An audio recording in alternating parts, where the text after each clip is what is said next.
오늘 함께 나눌 하나님 말씀은 이사야 64장 6절 말씀입니다. 그러나 우리는 다 부정한 물건 같고 우리의 모든 의는 더러운 누더기 같으며 우리는 다 잎사귀같이 시들므로 우리의 불법들이 바람같이 우리를 몰아갔나이다. 아멘. 오늘 저는 레위기 13장 말씀과 이사야 64장 6절 말씀을 본문으로 악성 피부병에 관한 규례가 가지고 있는 영적인 원리에 대해서 말씀을 나누겠습니다. 레위기 13장에 기록된 악성 피부병에 관한 규례는 의학적이고 위생적인 관점에서 매우 의미 있는 말씀이라고, 가치 있는 말씀이라고 제가 지난주에 말씀을 전했습니다. 하지만 성경에서 악성 피부병은 모형적으로 그리고 예표적으로 죄의 속성을 잘 보여주는 병이기도 합니다. 레위기 13장이 악성 피부병의 성질에 대해서 말씀하고 있고 또 14장은 악성 피부병의 치료 방법에 대해서 말씀하고 있는데요.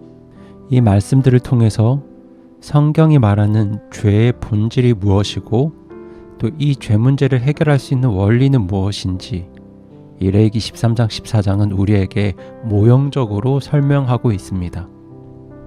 우선 레위기 13장은 악성 피부병을 부정한 것이라고 선언합니다. 이 병을 부정하다고 말하는 이유 두 가지는 시간이 지나도 쉽게 치료되지 않는다는 것과 그것이 다른 사람에게로 전염된다는 이유 때문입니다. 이러한 악성 피부병의 성질은 죄의 본질이 무엇인지를 우리에게 잘 보여줍니다.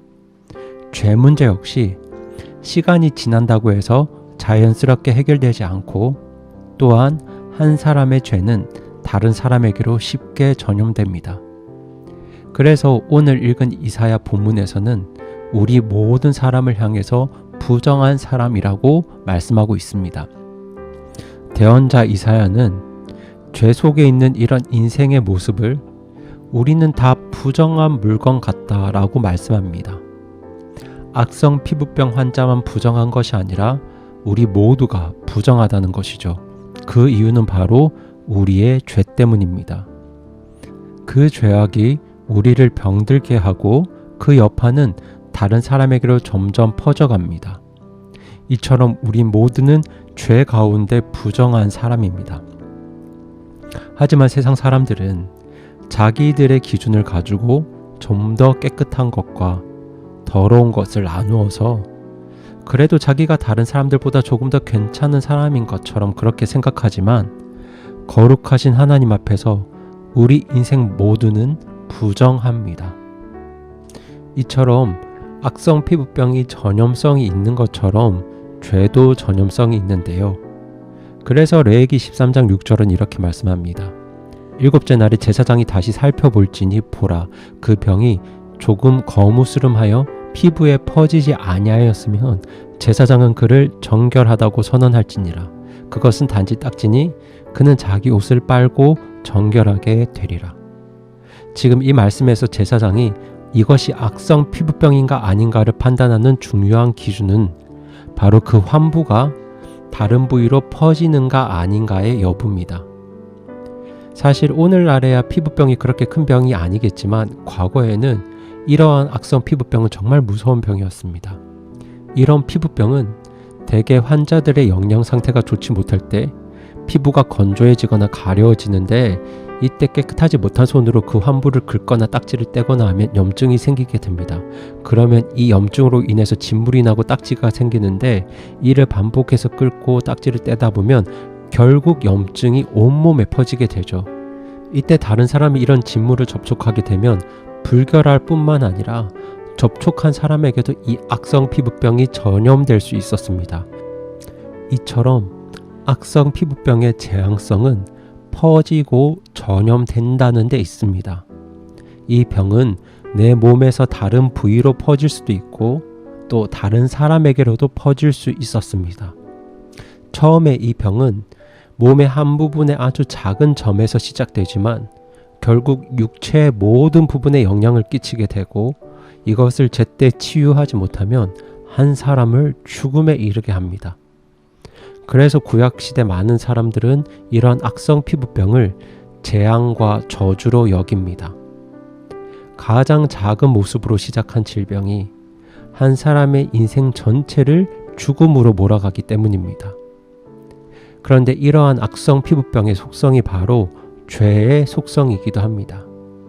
사실 죄는 우리가 의식하지 못할 정도로 아주 작은 것에서부터 시작됩니다. 그리고 우리가 이 작은 죄에 대해서 민감하지 못할 때 그 죄는 점점 자라서 우리를 사망에 이르게 하는 것이죠.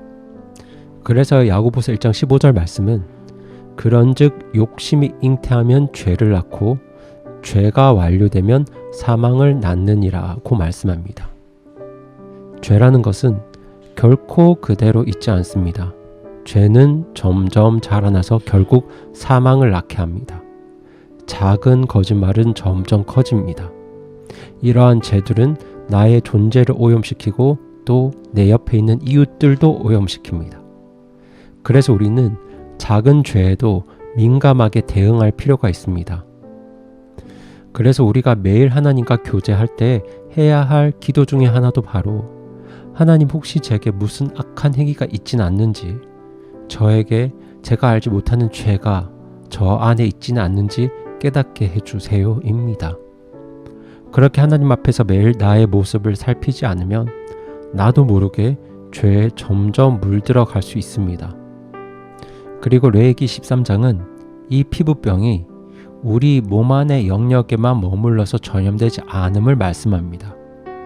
레위기 13장 후반부를 보시면 이러한 피부병이 우리의 의복에도 영향을 끼치고 더 나아가서는 우리가 살고 있는 가옥 전체에도 영향을 미친다고 설명합니다. 이를 설명하면서 등장하는 단어 중에 하나가 바로 버짐병입니다.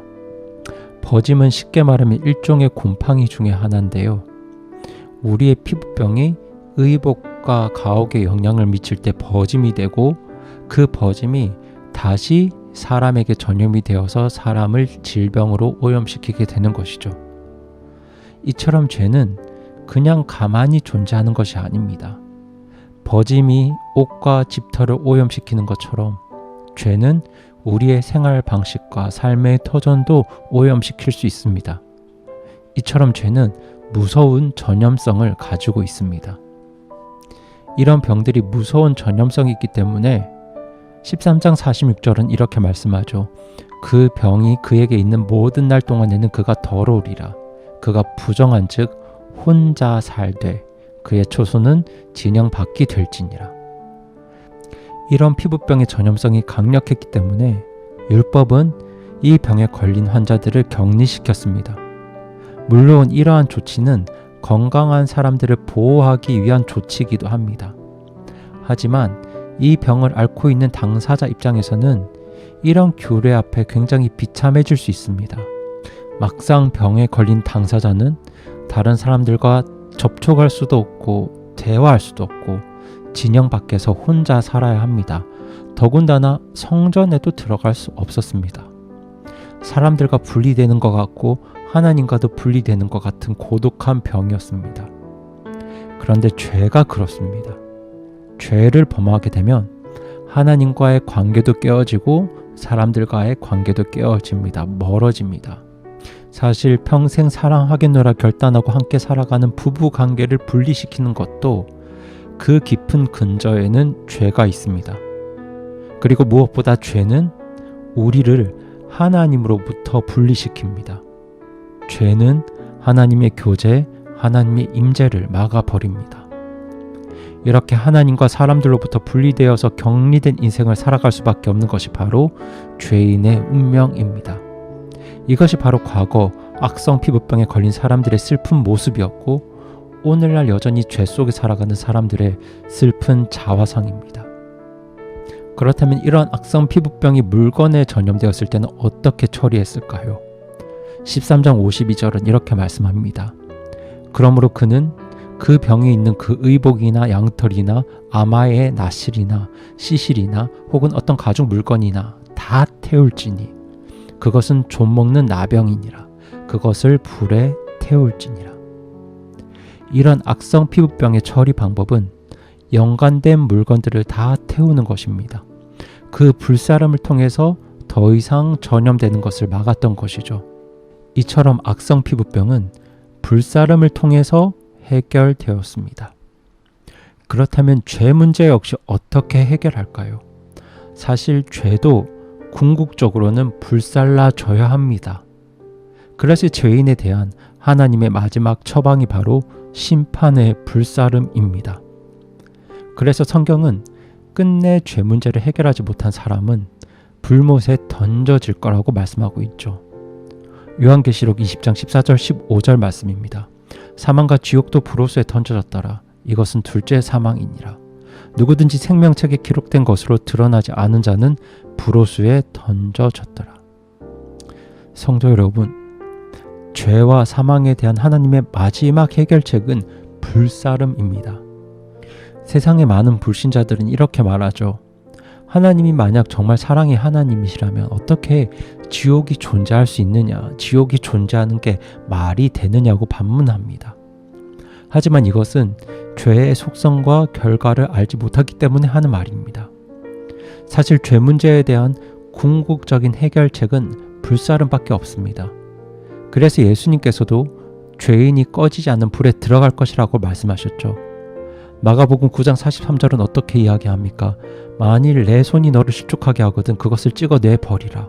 불구가 되어 생명에 들어가는 것이 두 손을 가지고 지옥에 곧 결코 꺼지지 않을 불 속에 들어가는 것보다 내게 더 나으니 라고 말씀합니다. 사실 인류의 운명은, 죄인의 운명은 이처럼 꺼지지 않는 불 속에 들어가는 것입니다. 하지만 우리에게는 예수 그리스도를 통해서 복음이 주어졌습니다. 죄로 인해서 하나님의 영원한 불사름의 심판을 피할 수 없었던 우리의 운명에 하나님이 직접 개입하셨습니다.